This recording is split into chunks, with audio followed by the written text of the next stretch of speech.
If you constantly think about how you are here, what is waiting for you, that you won't ever get free. The prisons we are about to explore take cruelty to an unimaginable level. The conditions are so excruciating and the treatment so inhumane that many inmates feel death would become a welcome escape from the relentless torment.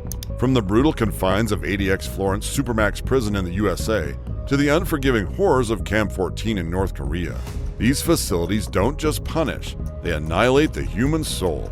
Let's dig into some of the world's most nightmarish prisons. Number 6.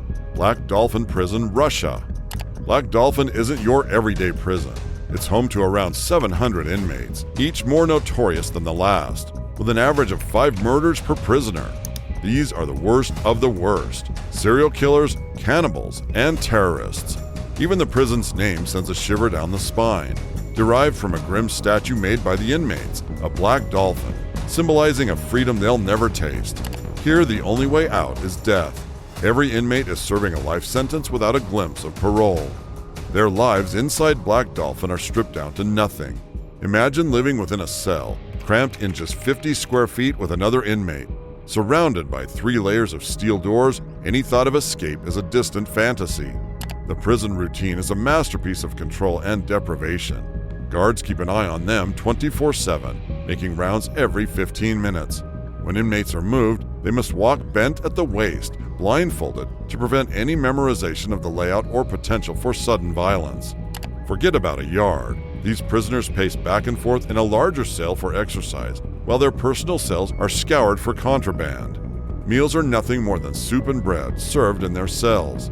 Their only links to the outside world are the books, newspapers, and radios they're allowed to have. The tales of survival here are bone-chilling. Take Nikolai Anstakov, in for a brutal family murder, who says thinking too much about the reality of Black Dolphin is a one-way ticket to madness. The mental battle is relentless, every moment designed to remind them of their isolation and control. As shocking as Black Dolphin's regime may seem, brace yourself, there are even harsher prisons out there. Number 5. ADX Florence Supermax Prison, USA. ADX Florence is the most secure prison in the U.S., where every day unfolds with the same relentless monotony, meticulously engineered to minimize human contact and maximize security. The cells here are not merely rooms. They are concrete tombs where inmates spend 23 hours a day alone. Each cell, a cramped 7 by 12 foot space, is sealed off by a thick, soundproof door, with just a tiny window letting in a sliver of light. The stark furnishings, a concrete bed, desk, and stool are all part of the cell structure. A harsh fluorescent light blazes continuously, and the only color in this gray world comes from the inmates' jumpsuits and bedding. Travis Dusenbury, a former inmate, remembers the echoing clang of doors as breakfast arrives through a slot. Meals are consumed in solitude, the food bland and repetitive, blurring the days into one. After breakfast, there's an hour of what's called recreation, though it's hardly a break. Inmates are led to a small outdoor cage, encased in high walls and razor wire, where they can either walk in tight circles or stand still, savoring the rare freshness of the outside air. Contact with the world beyond the prison is severely restricted. Correspondence and phone calls are monitored and can be cut off at any moment. The prison enforces a strict silence policy. Speaking to other inmates is prohibited, and thick walls smother any whispered conversations. The only allowed interaction is a brief touch, a finger handshake through the recreation cage mesh, a fleeting reminder of shared humanity. The isolation is crushing, both physically and mentally. This relentless solitude often lends to HSU syndrome, marked by hallucinations, paranoia, and deep depression. Mental health support is minimal, leaving many to wrestle with the pervasive despair. For rule breakers, punishment is immediate and harsh. The Special Housing Unit, or SHU, offers even more isolation, and the Goon Squad, guards in riot gear, squash any dissent with brute force.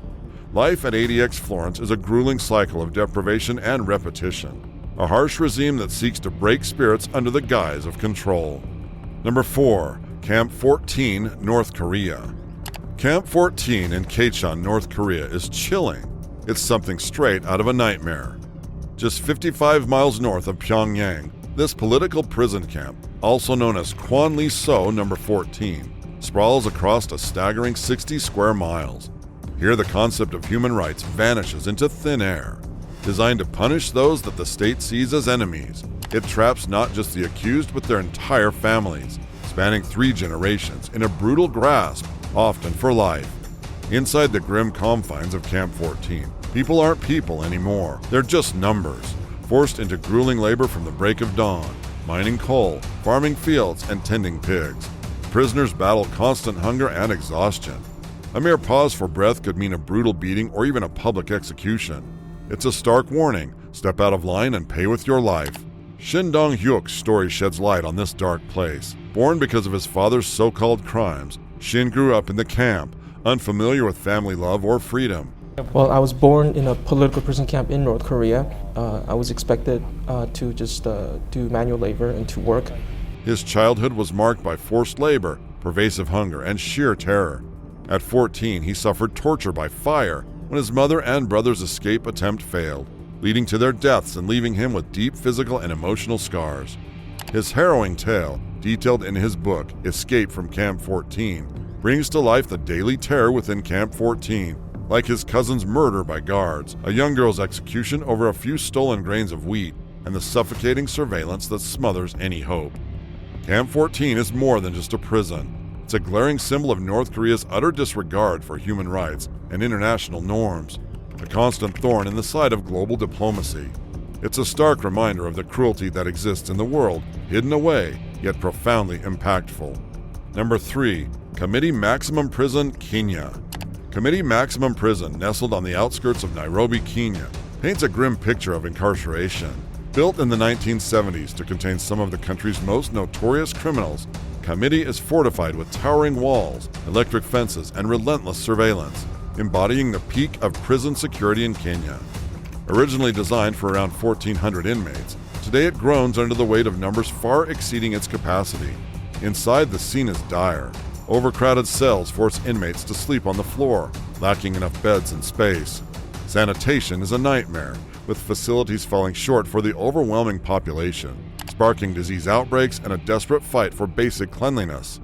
Life at Committee is a relentless struggle for survival. Former inmates Omar Ismail, Stephen, and Anthony describe the daily battle, where even food is a scarce commodity, barely sufficient and lacking in nutrition. Medical care, when accessible, is rudimentary at best, contributing to the psychological and physical deterioration of the prisoners. As night falls at 8 p.m., the iron cell doors clang shut. Inmates crowd into their dormitories for head count, and by 9 p.m. they must be in bed. But with a severe shortage of bedding, many are left to rest on tattered mattresses shared among several, taking turns to lie down due to the cramped space. Mattresses are so scarce that prisoners tear pieces off to use as makeshift tissue paper. The prison regime is strict, with a stringent schedule that leaves little room for personal freedom. Guards enforce discipline with an iron fist, and tales of brutality seep out from the walls. Despite, or perhaps because of, these harsh conditions, Committee has witnessed some legendary escape attempts, showcasing the desperation and ingenuity of its residents. One notable escape was the daring escape by a group of death row inmates in the early 2000s who managed to flee their cells and scale the walls, triggering a national manhunt. Additionally, the detention of high-profile members from the terrorist group Al-Shabaab has escalated security measures, spotlighting Committee's central role in containing extreme threats. In this setting, where reform seems a distant concept, Committee continues its harsh legacy. Number 2. Terre Haute Prison, USA. Terre Haute Prison in the USA is a real eye-opener. Established in the 1940s in Indiana, it was initially a beacon of modern correctional philosophy, a stark contrast to the punishing prisons of old. However, over the decades, it transformed into a fortress of high security, housing those too perilous or infamous for ordinary jails. This complex is meticulously divided. The most intimidating part is the maximum security penitentiary, a place where strict surveillance is the norm and freedom is just a mirage. Nearby, the medium security Federal Correctional Institute and a less stringent camp form a graded system of control and isolation. The special confinement unit within the maximum security section is particularly notorious. Here, federal death row inmates live in isolation, confined to tiny cells as they await the fate of their appeals or the execution of their sentences. Since the 1980s, this unit has housed up to 50 inmates under conditions that have sparked widespread controversy. The American Civil Liberties Union in 2008 exposed the dire circumstances, including severe neglect in medical and mental health care. Inmates spend 22 to 24 hours a day locked in their cells, with meals slipped through a slot in the door. Their only break from this severe isolation is thrice-weekly stints in outdoor cages, which barely count as recreation. Communication with the outside world is heavily restricted, with monitored use of phone, email, or a library. They're allowed 2 non-physical visits per month, a 15-minute phone call weekly, and all mail is scrutinized. The grim reputation of Terre Haute is compounded by its history of executions.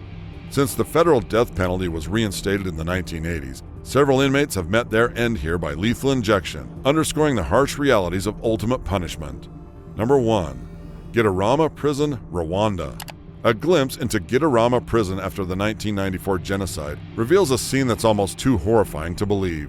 Originally built for just 400 inmates, this prison swelled to hold over 2,000 men, each confined to less than half a square yard of space. Brigitte Tryon from the International Committee of the Red Cross shares chilling details.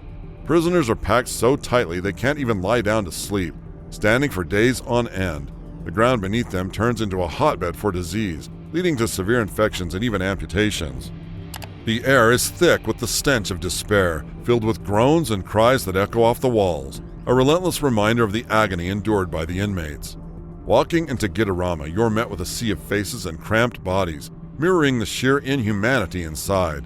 The medical care is virtually non-existent, with one overwhelmed doctor and a few healthcare workers trying to manage endless ailments from skin infections to severe malnutrition. Nearby hospitals are too strained to help, leaving many to suffer and die right in the prison yard. This isn't a scene from a movie like Prison Break, it's far grimmer. Gitarama is a real-life horror, a place where survival seems almost impossible.